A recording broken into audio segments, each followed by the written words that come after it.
Welcome to Frontrunner Motorsport.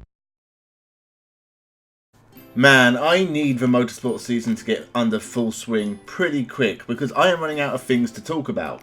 So today let's take another look at the Toyota Racing Series and the drivers with the most potential. Now this list won't include Liam Lawson and Yuki Tsunoda because their careers are taking off pretty sharpish. So we will look at the rest of the field and discuss who has the best chance of being a Formula 1 driver someday in the future. With that said, let's begin. Number 5, Gregoire Saucy.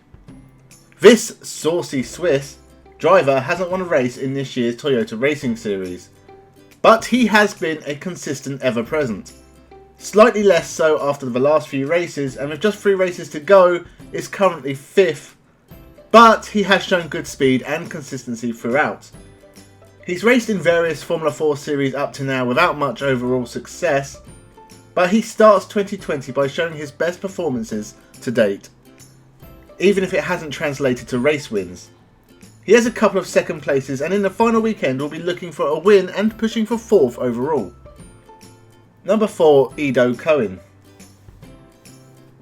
There are not many Israeli drivers in motorsport. I can only think of the Nissany family off the top of my head, so for a young Israeli driver to be performing well is a rarity.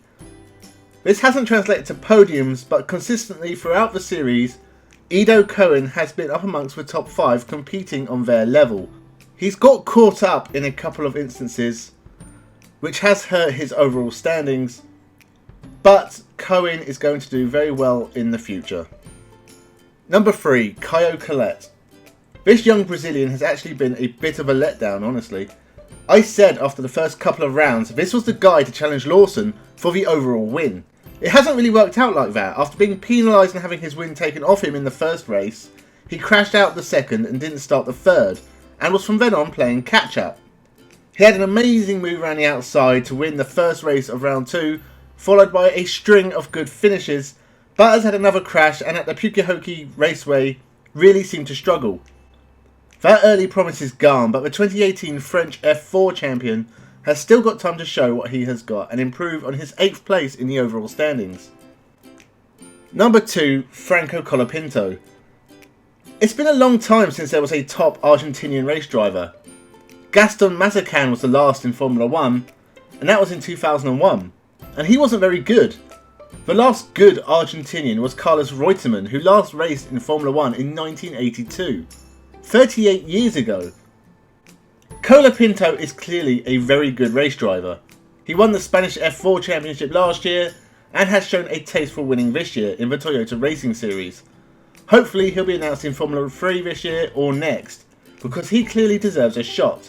He is currently 3rd overall, probably too far off Lawson to challenge for the series win, but he has shown enough potential that any team looking to employ a young South American should give him a call. If he can get another win in the final weekend, it will top off a very good series for the future star. Number 1, Igor Fraga. Born in Japan to Brazilian parents. I'm not sure what the future holds for Igor Fraga. He could be a success in Europe, but if he doesn't quite make it, I'm sure Super Formula or Super GT would be an option. He was briefly ahead of Lawson in the overall standings, but a bad weekend put him just behind going into the final rounds. He is a challenger. He has shown he can fight Lawson one-on-one and has the speed to beat him. If not, it still has been an excellent campaign for the Japanese-Brazilian driver, and any team would be happy to have him, and he will be in Formula 3 next year. There are a lot of excellent young Brazilians in single-seaters at the moment. Not just Collet and Fraga, but above them you have Pietro and Enzo Fittipaldi, Felipe Drugovich and Pedro Piquet. South America is really churning out some top class talent at the moment. So that was my top 5 drivers that have the most potential. Honourable mentions to Emilian Denner, Jackson Walls and Pieter Piecek. There is honestly a lot of real top class driving in this series, and the future of motorsport is a bright one. If you haven't watched the Toyota Racing Series, you really should.